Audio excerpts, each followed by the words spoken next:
Well, good morning. How's everybody doing this morning?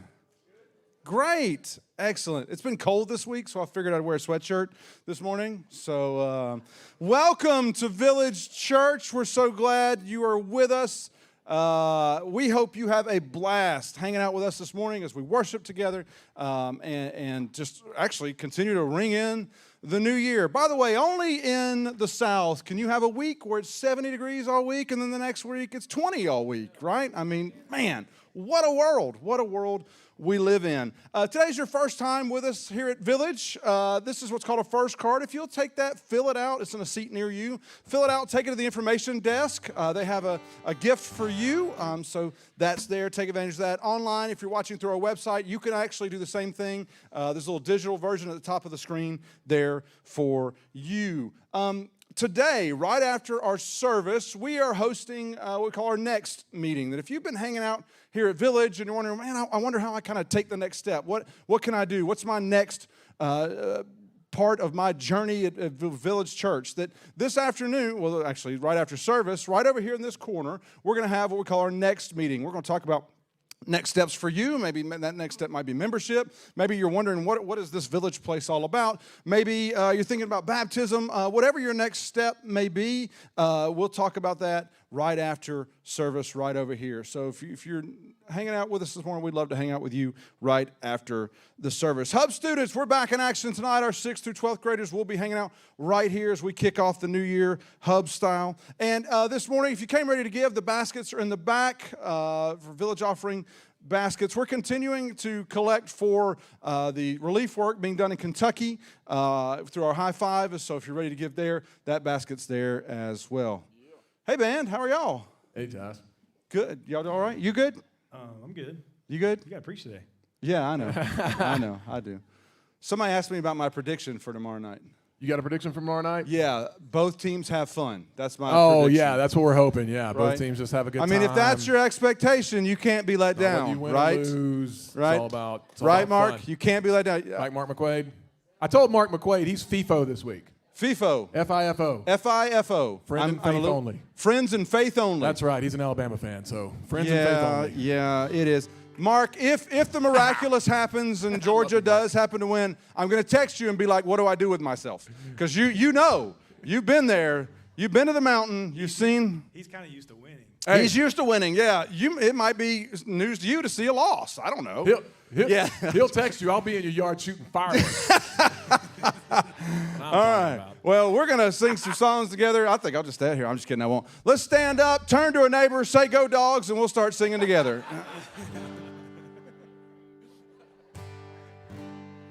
Well, I don't know how to go from there. Hey, well, welcome to Village. We like to have a little fun around here, but hey, we love Jesus too.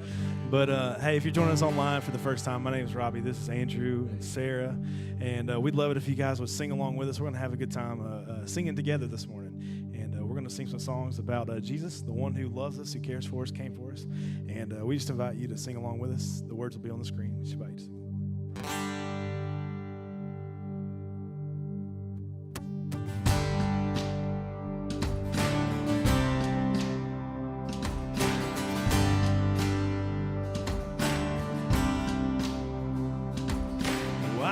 Days to lose the fight, try my best, just don't get it right.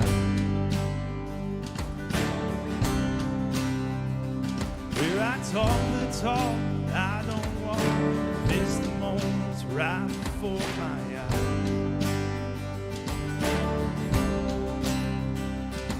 Somebody with a hurt that I could have helped, somebody with a hand that I could have held. I just can't see past myself. Lord, help me be a little more like mercy, a little more like grace, a little more like kindness, goodness, love and faith, a little more like patience, a little more like peace, a little more like Jesus, a little less like me.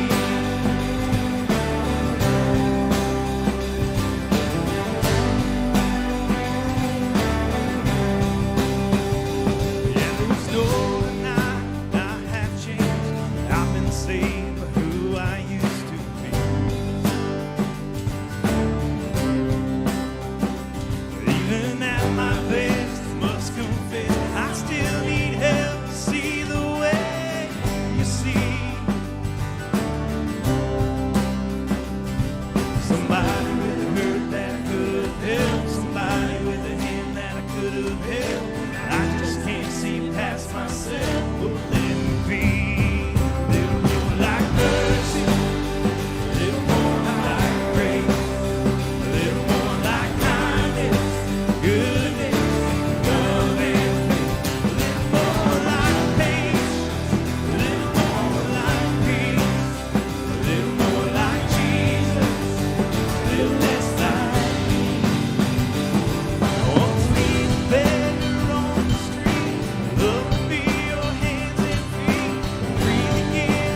little more like grace, a little more like kindness, goodness, love and faith, a little more like patience, a little more like peace, a little more like Jesus, a little less like me, a little more like this, everything I breathe, a little more like Jesus, a little less like me.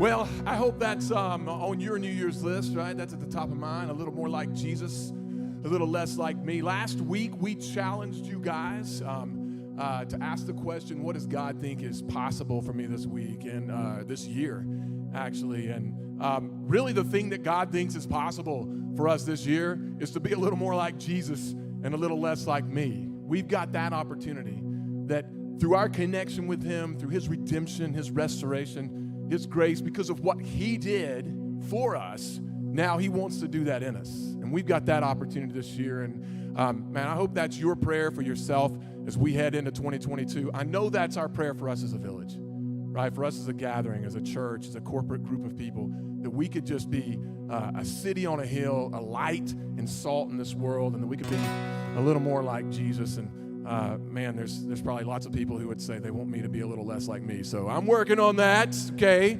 He's still working on me, and He wants to work on all of us, and we're just going to make that our prayer together. And like I say, it's not because of anything we've done, right? What makes this possible is that there was a Savior who said, I want to reconnect my creation to its Creator, my children to their Father, and I'm going to make a way. And He did, and that's what we celebrate and what we sing, and we're just going to keep singing that this morning. We invite you into that.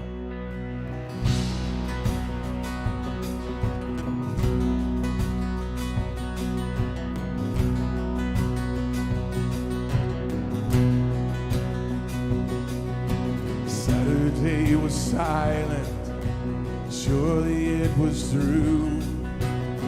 Since when has impossible ever stopped you? Friday's disappointment, Sunday's empty tomb. Since when has impossible ever stopped you? This is the sound of dry bones rattling.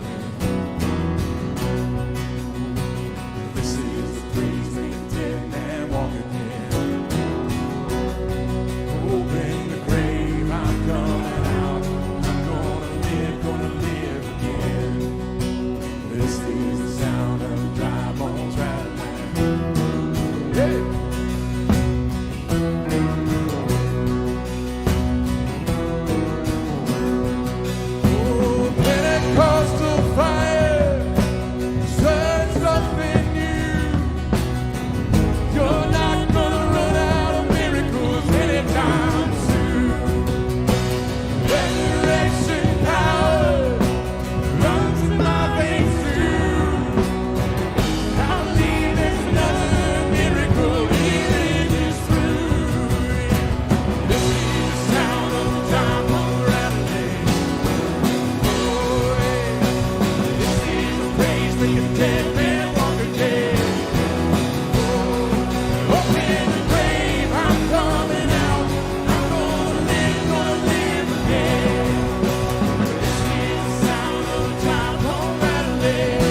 worship, you would open the grave. We're coming out in this new year, that whatever we faced and whatever we have a God who is able to save and restore and heal. Can we just kind of make this our prayer together as we head on into worship? Open the grave, I'm coming out. I'm gonna live again. Open the grave, I'm coming out. I'm gonna live. Can you sing that one more time? Open the grave, I'm coming out. I'm gonna live again. And we're just trusting for that. We're gonna keep singing.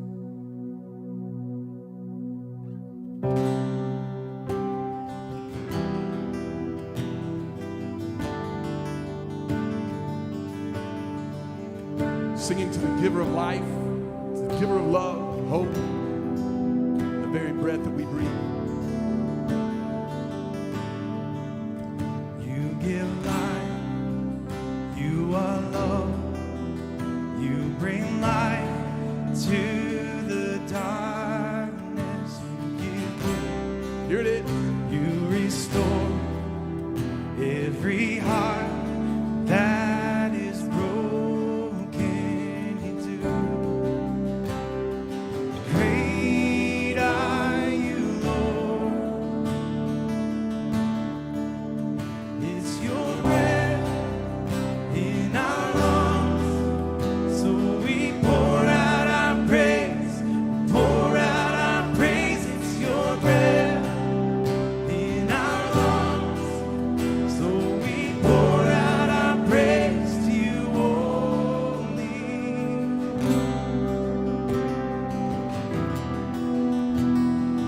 So he's the giver of life. Come on. You give life, you are love, bring light to the darkness. You give hope, You restore. you restore every heart that is broken. Great are you, Lord. It's your breath in our lungs, so we pour out our praise, pour out our praise. It's your breath in our lungs, so we pour out our praise, pour out our praise. It's your breath in our lungs, so we pour out our praise, pour out our praise. It's your breath in our lungs, so we pour out our praise to you only. All of the earth sings his praise. We don't want to be silent in the midst of that. We would just join in with them, sing of a holy God who's come to make us new this year. Sing this out. All the earth will shout your praise. Our hearts will cry. These bones will sing. Great are you, Lord. All the earth will shout your praise. Our hearts will cry. These bones they'll sing. Great are you, Lord. All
pray together. Heavenly Father, God, we do give you our praise this morning. God, we know you are the giver of life, and you're the only one that has the ability to restore what's inside of us. And God, so we thank you for that this morning. God, I ask that you would step into those places that none of us can go, and step into those places of brokenness. God, that you would be the restorer that you are. And help us to remember to trust you in that, and that we would just continue to ask you to step into that for us. Thank you for the moment that we've had together to be able to see. So in Jesus' name we pray. Amen. Go ahead and grab a seat and check out this video.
So we're at that weird point in the year, maybe it's not weird to you, it's weird to me, when we both look back at the year that was, but also look forward to the year that's to come. And when I look back, it's very easy to have some regrets, right?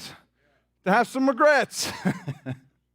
and I don't know about you, but maybe this may be only me that this affects, that word that I wish I hadn't said to that person, that thing that I did that I wish I hadn't done, that thought that I wish I hadn't thought.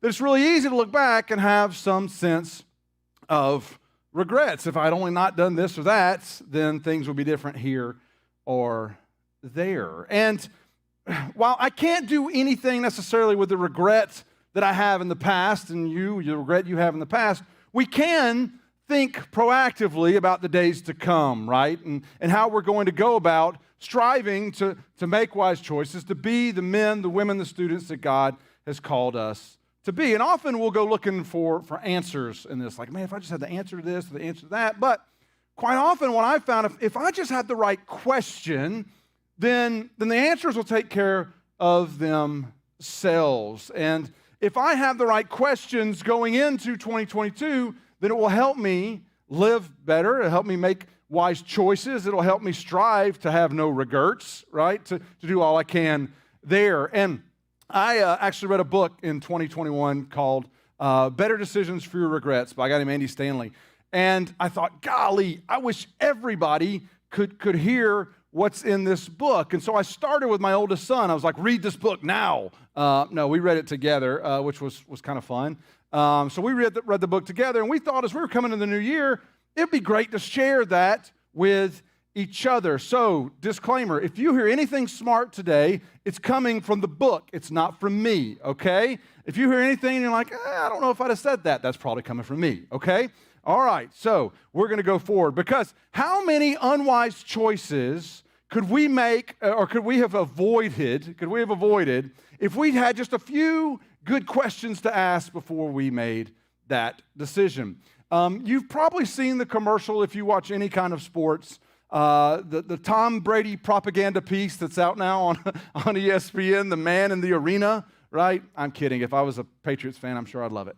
Well, this Tom Brady show that's on, when I saw it come on, I was like, you know what? I'm definitely, one, not watching, two, really not watching one episode.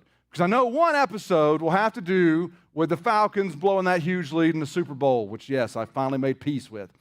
So I promised myself I wasn't going to do that. Well, guess what? Goober did that this week. I watched it this week, right? Maybe it's this Georgia game's got me nervous or something. I was like, let's remember what it feels like to have despair. So I watched this episode. And as I'm watching the episode, I'm like, man, we won that game, didn't we? Because it sure felt like it. It felt like it. But you got to think that if the Falcons offensive coach at that time, who's now actually the coach of the San Francisco 49ers, you got to think that he wishes he could go back in time and maybe ask himself, should I run the ball here at the end and let the clock run out and maybe kick a field goal? Should I do that? Like, that would have been a great question for him to ask. Romeo and Juliet, you're familiar with the story, right? Romeo and Juliet, this forbidden love, their families won't let them be together. And Juliet, they come up with this plan. Well, it's actually more Juliet. She's like, I'm going to fake my death, take this potion, and then Romeo, we'll be able to be together. Well, the problem is that Romeo discovers her, thinks she's dead, and then Romeo takes his own life. Don't you think that Romeo was probably like, man, I wish I'd have given that a few more minutes, right? Just waited a few more minutes, and then everything he hoped for was right there, but then it ends the way it does. There's a guy in the Old Testament named King Jehoiakim, all right? You better believe I practiced that about 100 times this week. King Jehoiakim, who I have to imagine had to ask him, probably thinks the same thing. Like, if I just had a few good questions to ask myself, things would have been different. And King Jehoiakim was around when the prophet Jeremiah was taking the words that God would speak to him and sharing them with the people. And at that time, King Jehoiakim was the king of Judah, all right? And Judah was basically a puppet state for Babylon, this huge world power. Babylon had the military might. They were feared throughout the land, and King Nebuchadnezzar was over Babylon. And they had an agreement with Judah that if you will pay us taxes or tribute, then we'll take care of you. We'll take care of you. We'll take care of you militarily. Nobody's going to touch you because you belong to us. Well, King Jehoiakim has this regretful idea. You know what? Egypt's right over here too, and maybe Egypt's more powerful than Babylon. Maybe they'll be better to us than Babylon. And he starts flirting with Egypt, like, hey, we can pay taxes and we can be good for you. And Jeremiah is telling him, hey, you don't want to do this. You don't want to do this. Nebuchadnezzar, he's a madman, right? Things will not go well for you. And I can't help but think that King Jehoiakim had to have thought, now looking back, he'd say, man, I wish I'd asked a couple questions before I did what I did, because we're going to come back to his story here toward the end. But we need questions. Let's bring it back to you and me. We need questions to help you and I make better choices, don't we? Because do you realize this? There has been a common denominator in every questionable, every dumb, and every bad decision that you've ever made. There's been a common denominator. And I'll give you 3 guesses what that common denominator is. The last 2 don't count. Common denominator of every questionable, every dumb, every bad decision you've ever made has been, drum roll, you. You've been right there. I've been right there for every questionable, dumb, and bad decision I've ever made. Going forward, I'm going to use the all-inclusive we to talk about this, because this is going to be a heavy burden today, okay? And it'd be better if we share it together, all right? We have talked ourselves into and deceived ourselves into every questionable, bad, and dumb decision we've ever made. We were the brain trust behind them. We were the architects of those decisions. We were the shot callers. We were the playmakers. We were the ones making it happen time and time again. Financial decisions, professional decisions, relational decisions, academic decisions, we made them all, right in the middle of all of them. And we can be tempted when we tell those stories to use the old card, the devil made me do it, right? The devil made me do it. Well, 2 things when we use that line. 1, it gives the enemy too much power. The devil can't make you do anything. The enemy can't make you do anything, right? Cannot. Secondly, it also robs us of some responsibility, doesn't it? It robs us of responsibility. We hear this, we have done more to undo our own success, progress, forward motion, and advancement than anyone else who's ever lived. We have done that. Not anybody else. We have done that. That hurts. I don't like that, but we're friends. We can speak the truth to each other this morning, all right? And buckle up. We're not done. Buckle up. Because in so many cases, maybe in most of them, we actually knew better, didn't we? We knew better, right? We had this idea. It's like, oh, maybe I shouldn't, or maybe we should have known better. But so many of those times we ignored the truth that was in front of us. And we sold ourselves on what we wanted in the heat of the moment. You know, one of the greatest challenges you face every day when you look in the mirror is being the president of the person you're looking at in the mirror. Is leading that person, right, that looks back at you every day. Do you know why that's so hard for us? Because we have this bent toward not telling ourselves the truth. We have this propensity towards not telling ourselves the truth, the raw, the unfiltered, the only telling you because you love you truth. Right? We don't like that. And it's hard to lead us if we're lying to us. In fact, when we're lying to ourselves, one, it's tough for us, but often it manifests in lying to others as well, doesn't it?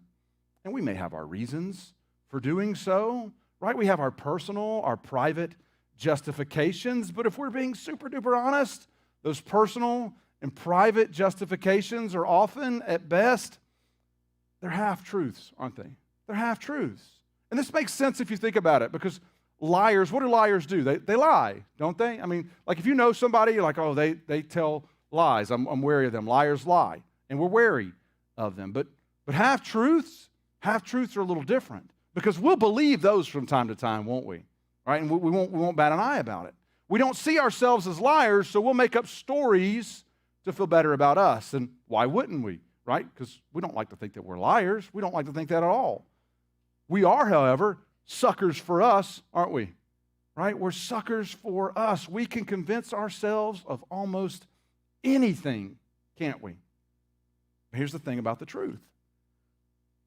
The truth is, right? The truth is, no ifs, ands, buts about it. It is what is. It's true. And we can pretty up a lie or put makeup on a half-truth, but that's not the genuine artifact, is it? That's not the real deal Holyfield, is it? It's not the truth.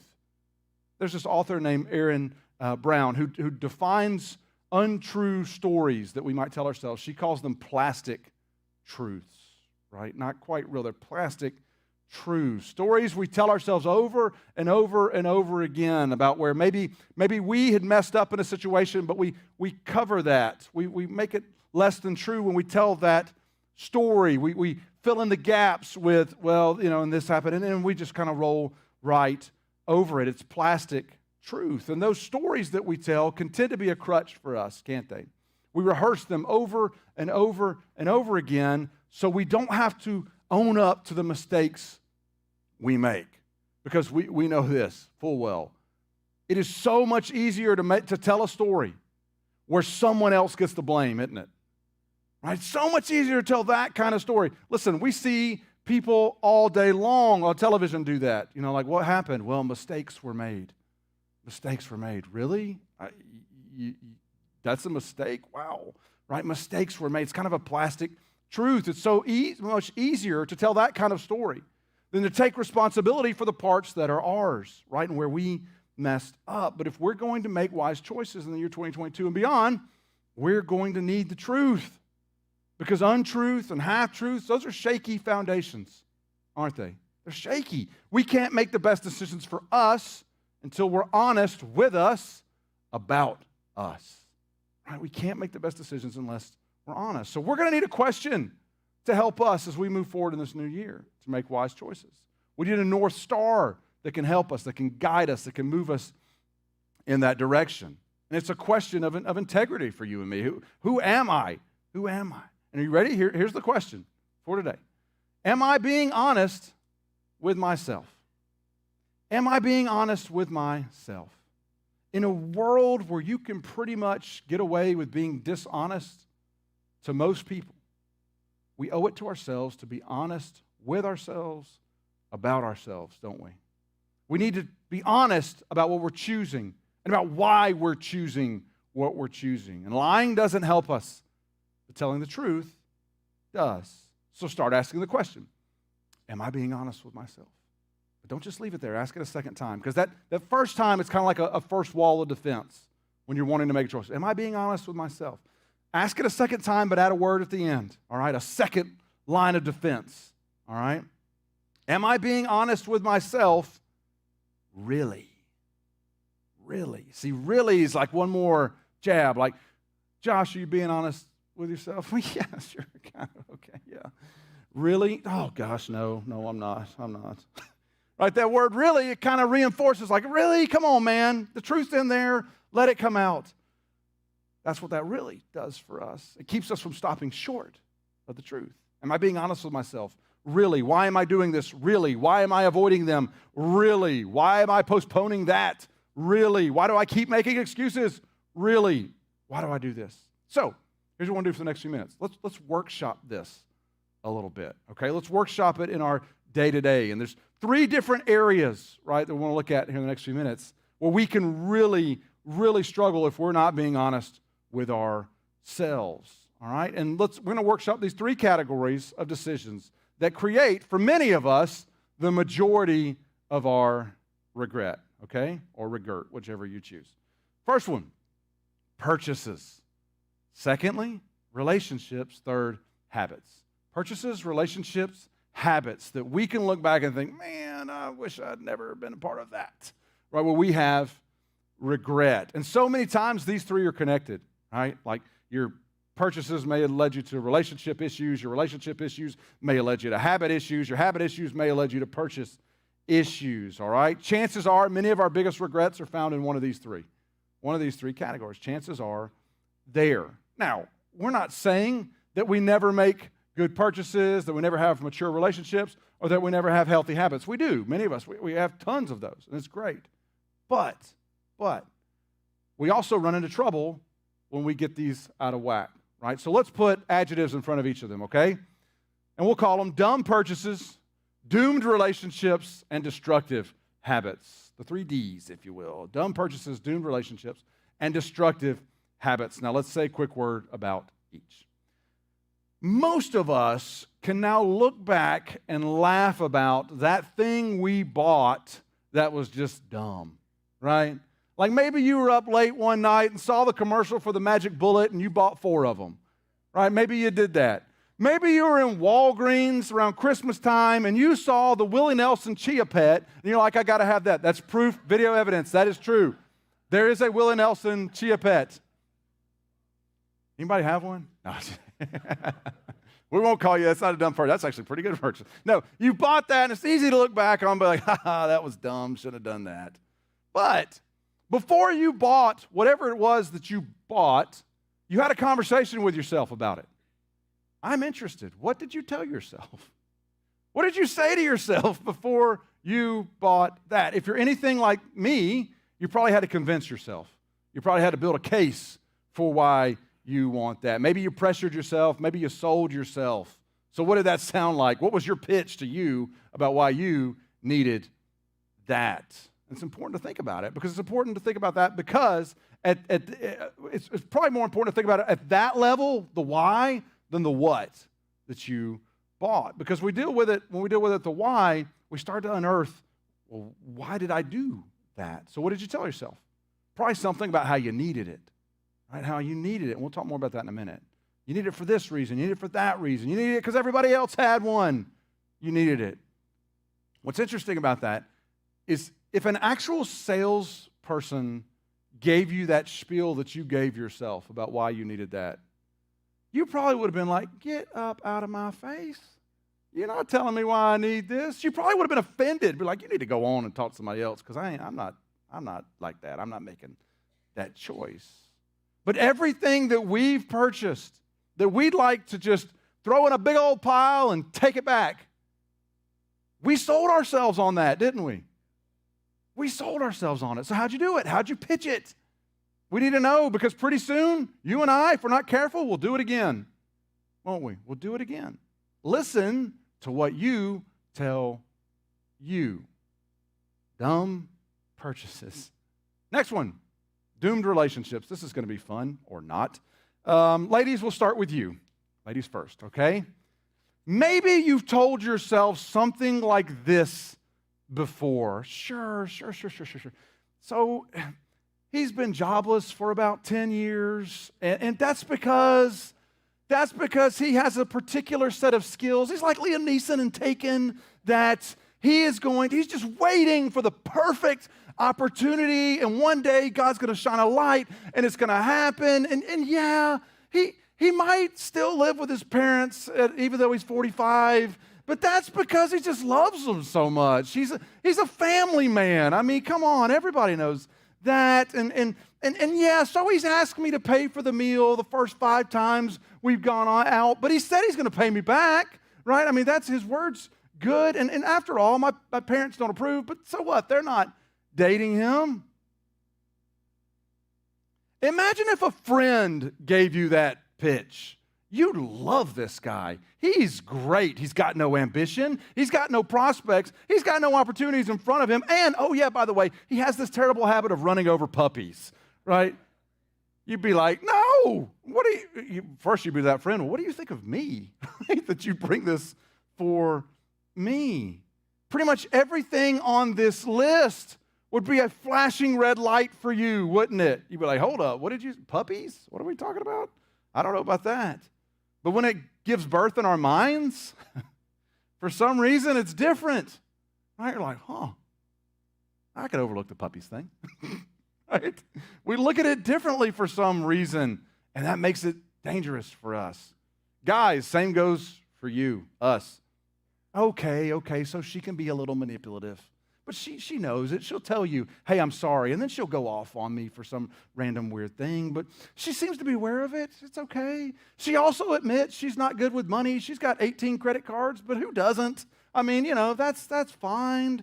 And yeah, so she texts her ex-boyfriend about 5 times a week. That's okay. She says she owes him money. So I'm sure that's a perfectly reasonable explanation. But she's so much fun, right? And I mean, have you seen her? Hey-oh, right? I mean, she's great, right? And she loves to go out to the most expensive restaurants and order the most expensive thing on the menu. That's got to be because she's got great taste and just appreciates quality, right? Again. Oh, and she runs over puppies too. Again, if someone used that on you, you'd be like, wait a minute, man. Hold up. No, the answer is no. Right? You said the puppy stuff, we're done. But haven't we made kind of similar arguments to ourselves? How could we have been so clueless? The problem is that we actually ignored those flashing red lights right in front of us. We lied to ourselves about those relationships, right? Those doomed relationships and dumb purchases, which brings us to the third one, destructive habits. Can you remember back to the first time you did whatever it is now you can't seem to quit doing? You probably reassured yourself, you can handle this, you're good. I mean, sure, other people, it's been a struggle for them, but not me. I'm strong, I can do this. Right? You know what? We believed us, didn't we? We believed us, like, oh, well, self said it, we should be good. And what started as something fun and something enjoyable, now is kind of a habit that we just assume run as far away from as we can. And if we're not careful, that habit may flesh itself out in addiction, right? An addiction that might have been avoided if we just stopped for a minute and been honest with ourselves. Why am I doing this? Really? Consider it this way. We have rarely had to sell ourselves on a good idea, have we? We rarely have to sell ourselves on good ideas. We rarely have to sell ourselves on the right thing to do. We just kind of know, don't we? Good ideas rarely need any kind of defense. When we start pitching ourselves an idea, we need to hit the pause button and say, am I being completely honest with myself? Am I being honest with myself? Really? Am I being honest with myself? If I am, then why am I selling this so hard? Because the wise thing to do rarely needs us to make a case for it. But we know how this works, don't we? If we're honest today, we know how this works. Our hearts get involved in our decision making, don't they? And they get tangled up in something or in someone, and then desire sets in, right? We want. And our hearts send a message to our minds, and they're like, yo, shh, mind, shh, listen, keep this on the down low. But we want this, that, them. That's what we want. You need to come up, mind, with a plan to make it happen, all right? But our minds, they're smart, right? That's why we call them minds. They're smart. And our minds know that it's difficult to justify a want, isn't it? But our minds are like, you know what? If I can turn this into a need, then we'll be okay. Then we'll be okay. Because it's not difficult to justify a need, is it? So our mind takes that want and puts lipstick on it and makes it a need. And when we're convinced that we're in need of this, that, or them, then it's much easier to sell ourselves on it, isn't it? And I don't know about you, but I can almost justify anything. If I try hard enough, I can get there, right? I can get there. Whatever reason I might give myself, it's not really a reason, though, it's a justification. I'm really good at that. But when I'm justifying, in my experience, it tends to be a close relative to lying if I'm not careful, right? That I'm just trying to pretty up a lie or a half-truth. And I will listen to any goofy, whacked out, wonky reasoning I may present to me so I can start buying what I'm trying to sell. I'll believe it. Well, that makes sense. Okay, why not? And when that happens, it becomes really hard for me to be honest with myself. And we all have these moments of reflection from time to time, don't we? Whether literally in front of a mirror or metaphorically in front of a mirror, we can pause and say, so self, why did we do that? Why did I do that? Again, why did I do that? What we're really asking is, why did I make that decision? Why did I do that? Well, it's not all bad news today. There's some good news, sort of. When it comes to our struggles telling ourselves the truth, psychologists suggest that it's not totally our fault. Phew, that's good to know. Got a slip, an excuse there. But turns out, we all can fall victim to this thing called confirmation bias. All right, confirmation bias. So what even is that? Well, confirmation bias is this habit we have of when we have an idea or we have a belief or think something one way about something, that we have this way of looking for any argument or any article or any idea that will support that idea or that thinking we have. And then we also, at the same time, refuse to see, we put blinders on, and will not see any article or advice or anything contrary to that, right? It's confirmation bias. Whatever I'm already thinking, I'm finding stuff to support that. It's called confirmation bias. It helps us ignore everything that might be contrary to those things that we might want to see and to hear. And this is huge. This is why if we want something to be true with all we've got, that sometimes the stars just magically align, don't they? Just magically align. Like, wow, how did that happen? It's confirmation bias, right? In our minds, we're like, man, that's incredible. At the same time, we're refusing to see all the things that might run against what we're looking to see. We work hard not to see objectively. We work hard not to see that way. We can unknowingly lie to ourselves about any preconceived notions or ideas or prejudices we might have without giving it a second thought. This is all, I'm going to say just a quick thing about this, and then we're going to leave it and keep going, okay? Think about your favorite political topic. Don't think long, you'll get frustrated or angry, all right? Think about your favorite political topic. Isn't it amazing how information about that just magically finds you? Have you ever thought about that? It's like, what, man, I must be onto something. No, your brain's already working, going ahead of you, and you're trying to confirm what you already think. Here's why. Most of us want to be proven right more than we want to know what's true. Most of us would rather somebody be like, you're so right, than, no, that's true, and that's not. That's true. And this can happen and probably does happen to all of us, and it requires so much security, asking ourselves this question, am I being honest with myself, to be able to say, okay, well, I need to search out what's contrary to what I'm already thinking. And this idea of confirmation bias, it's been around for a while. A guy in the 1960s kind of coined that actual phrase, but it's been around longer than that. A guy named Francis Bacon in the 17th century. He said this: the human understanding, when it has once adopted an opinion, draws all things else to support and agree with it, right? This is how you're thinking. Let's buffer that thinking. And though there may be a greater number and weight of instances to be found on the other side, yet these it either neglects or despises, or else by some distinction sets aside or rejects. We've got what we're thinking, and then everything else we're looking to build that up. There's a Greek historian named Thucydides, and yes, I practice his name this week too.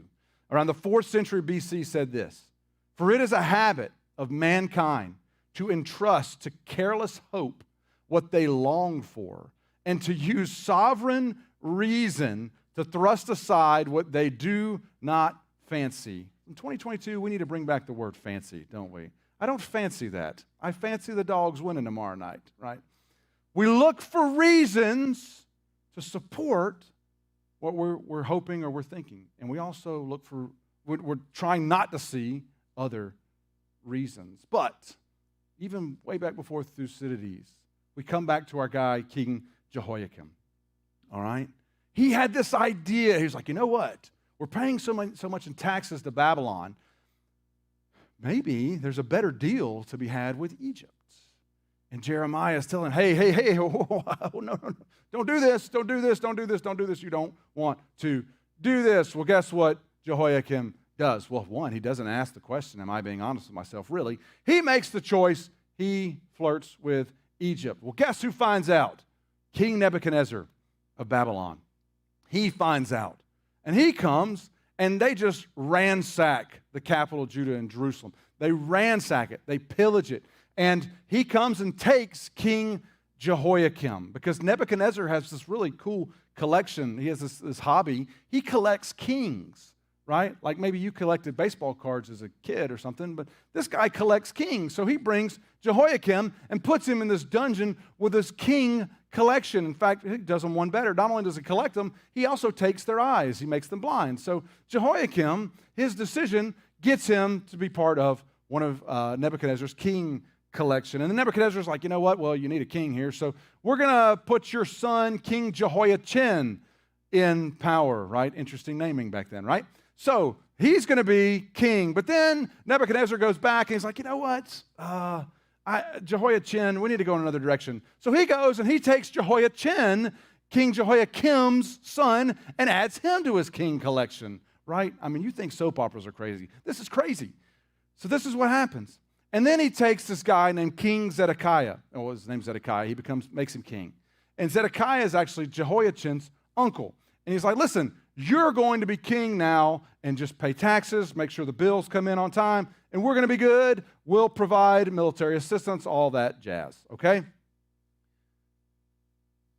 What do you think King Zedekiah then starts thinking about doing? Man, that Willie Nelson chia pet really looks good, doesn't it?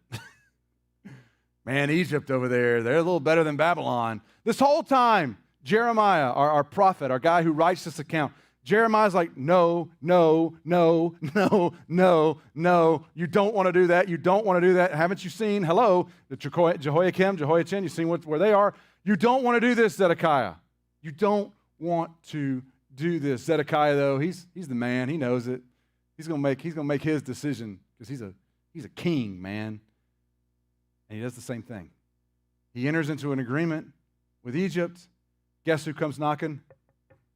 Knock, knock. Who is it? Nebuchadnezzar. Welcome to my king collection, Zedekiah. In fact, he does worse. He destroys his family. It's terrible. It's terrible. It's terrible. This whole time, though, Jeremiah's been like, hey, don't. This is not what you want to do. This is not what you want to do. This is not what you want to do. In fact, Zedekiah gets so frustrated with Jeremiah, he throws him in a well at one point. He's like, you can stay there and talk about what God's telling all the people. I don't want to hear it anymore. But Jeremiah has been trying to help him see. There's a pattern here, right? Have you ever wondered, when you see people make choices, and you're like, how in the world did they do that? How could they make that decision. How could anybody ever be so foolish? And that follows with, that never happened to me. That never happened to me, right? You got to believe Zedekiah's like, yeah, them. That's not happening to me. I'm smarter. I'm better. I'm whatever. You think it shouldn't take a prophet to see A plus B equals C. Jehoiakim, Jehoiachin, Zedekiah, you're next. Come on down. You think it wouldn't take that.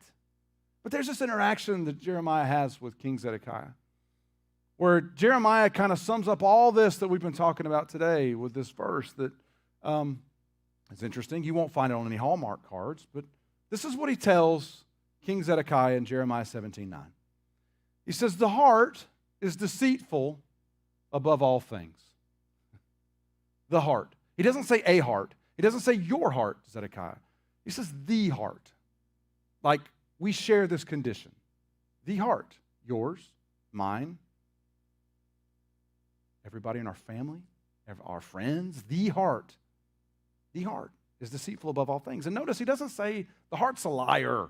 He doesn't say that. He says it's deceitful, not dishonest, right? When somebody is dishonest, we kind of write them off. We're wary of them. We recognize that. Dishonest is just straight up, well, not honest, right? Deceitful, though, implies there's an agenda. There's plans. There's wheels in motion. And you're like, I got to watch this. It usually includes a mix of truth and half-truth and untruth all thrown in. See, if our hearts lied to us all the time, we'd be like, careful heart, you stay away, I hear you. Deceitful is a little more difficult to detect, though, isn't it? It's a little more difficult. Like we've met dishonest people, and we're shrewd enough to be like, no, I'm not going to buy what you sell. But deceitful people, they can be a little more dangerous, can't they?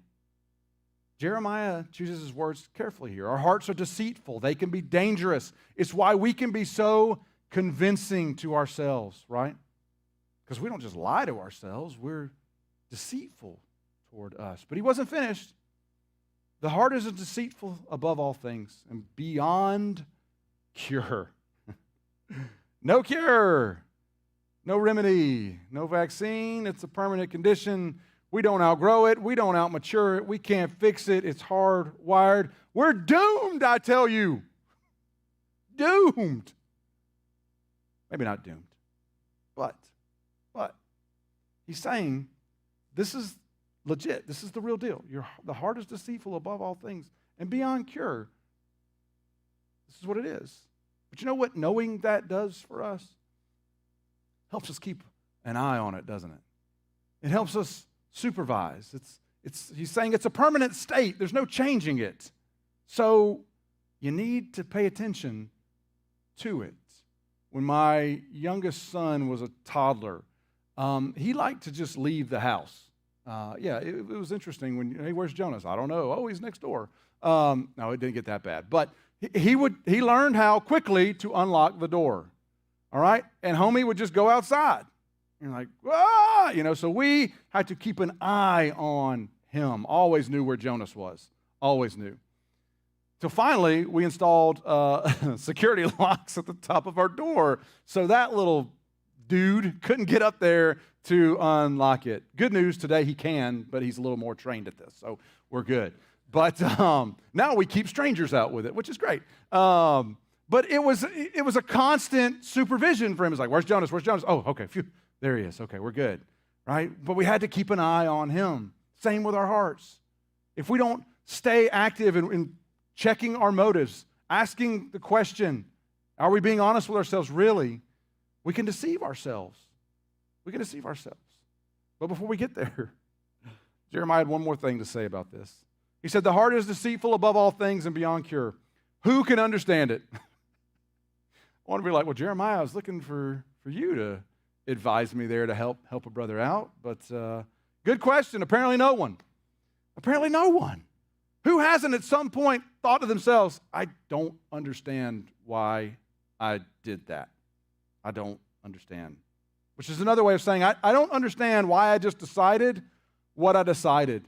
Even later in the New Testament, that the Apostle Paul at one point is like, hey, the good things I want to do, I'm not doing those, and the bad things I don't want to do, I keep doing them. What is going on?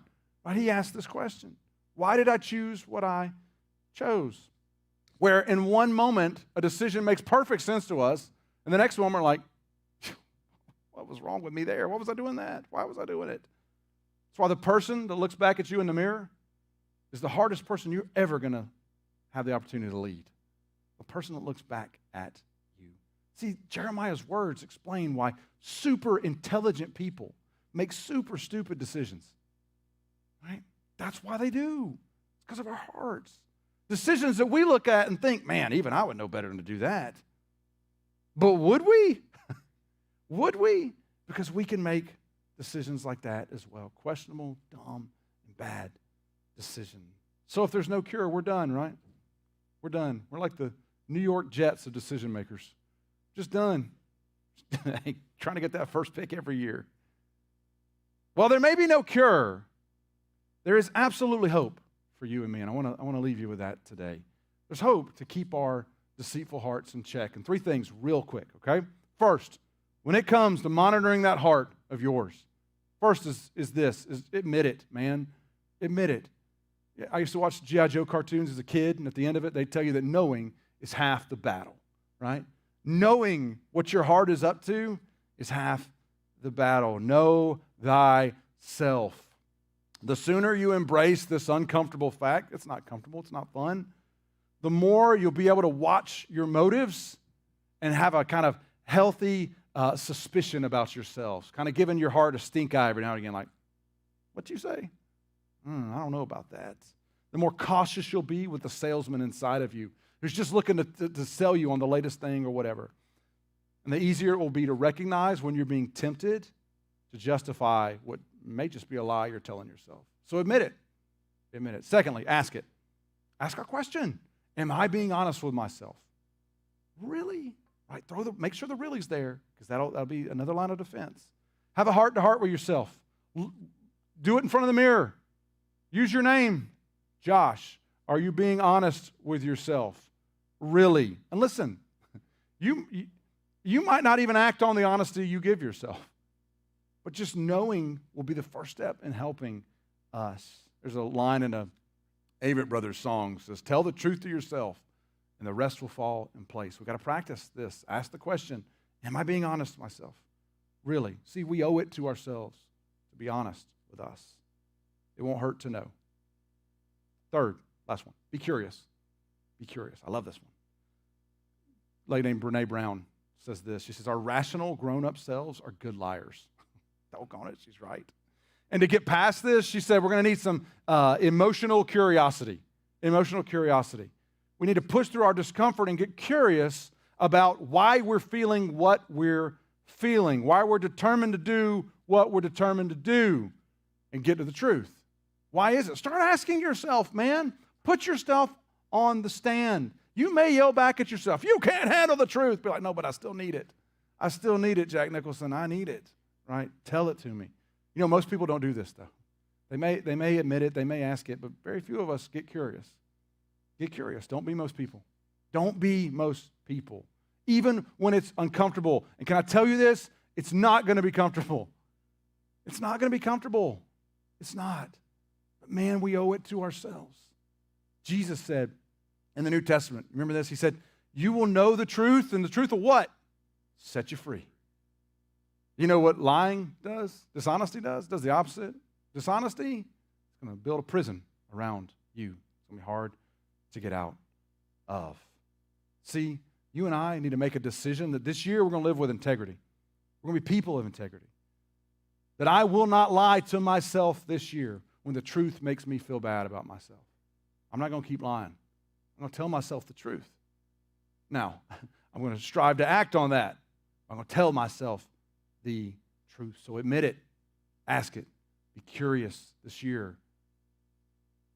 Be curious. Am I being honest with myself, really? See, we know Jeremiah's words. Now, let's try to put into practice what we know we can do about them. Let's pray together. Father, I confess that Jeremiah said the heart is deceitful above all things. God, that my heart is deceitful above all things. I don't do this to have some kind of negative self-worth or self-esteem, but God, just to own the truth that you have called me to so much more, and that you have called me to honesty and to truth. Because as Jesus told us, that when we know the truth, that it will set us free. And God, I want to live free. I don't want to live in prison by lies of my own imagining or creation. I don't want other people to have to deal with my lies that I'm creating or imagining. So God, this year, as we strive to be good neighbors, to be good husbands, good wives, good fathers, good mothers, good sons and daughters, good siblings, good employees, employers, Father, as we strive to be those people right where you've called us, to be Jesus people right where you've called us, God, help us practice telling ourselves the truth. Because it's very easy for us to lie to others. But God, you've called us to live lives of freedom. And so, God, help us to tell the truth to ourselves and let the rest fall in place. And may the world be a better place because of our owning up to what our hearts are and entrusting them to you by telling the truth. Father, thank you so much for your truth and for how you love us. We're going to trust this in Jesus' name. Amen. Amen. Thanks, Josh. Man, and thank you. Thank you for being here and for starting out your 2022 January right here with us at Village. We are grateful. We don't take that lightly that you're here. And so that's even why we're launching into the series. And when I was younger, I used to think God's plan to change the world was for me to go out and tell a whole bunch of people what they needed to do better. And once they started doing better, our world would be better. Okay, I don't know if you've ever felt like that. If everybody would just do what I tell them, things would be better, right? It doesn't hardly work that way. As I've gotten older and as God has worked on me, what I've discovered is God's actual plan to make the world better is for his children to surrender their hearts and for us to let him make us better. Right? Make us look more like him and then send us out into the world to just be more like him. And so that's really what this is about. It's not us looking out because it's always easy to pick out other people's flaws, but for us to just take this month and say, God, I want you to do a work in me. I want you to change me. I'm not going to worry about how everybody else is doing it because I could spend all my time. I could spend the rest of my life.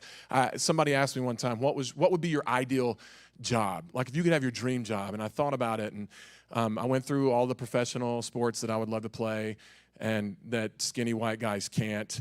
And then I landed on this. My dream job would be an image consultant, that people would just walk in an office and pay me lots of money to tell them what's wrong with them. Oh, okay, let me just take your money. Yeah, I got all day. Let me just unload on you out here.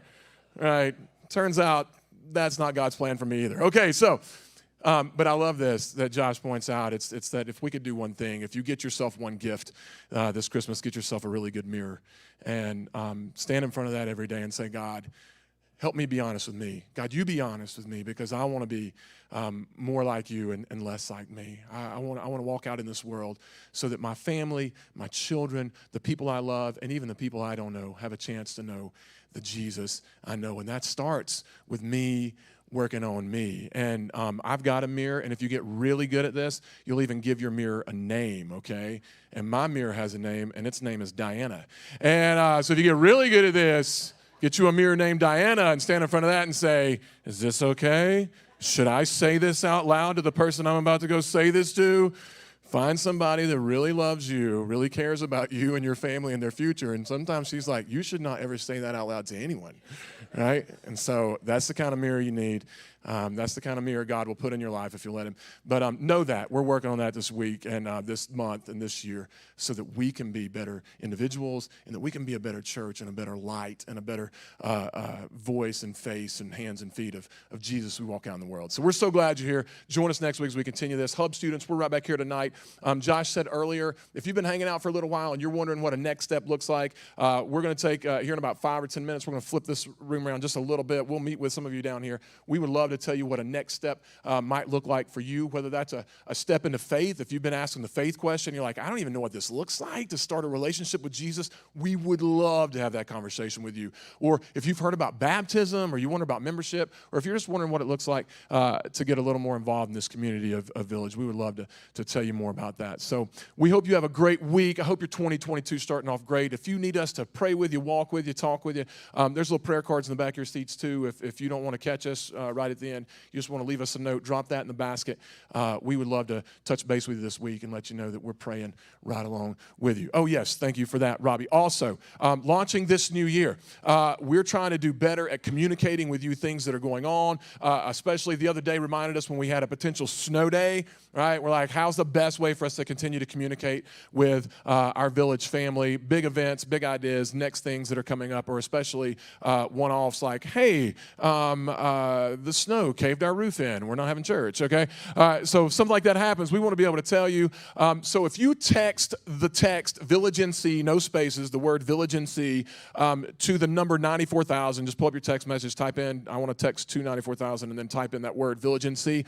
You will receive 2 text messages back on your phone almost instantaneously. One will say, way to go, you made the text. The second will have a link that you can click on, and it just takes you to a website to put your name and your email address in so that we can both text you and email you when things are going on. This is just a quick way for us to be able to email you, let you know that something new is happening, something has changed, or here's some information we think that you need, okay? So do that with us, for us, if you would like to stay more engaged or clicked in with what we've got going on. Other than that, we hope you have a great week, and we'll see you right back here next Sunday.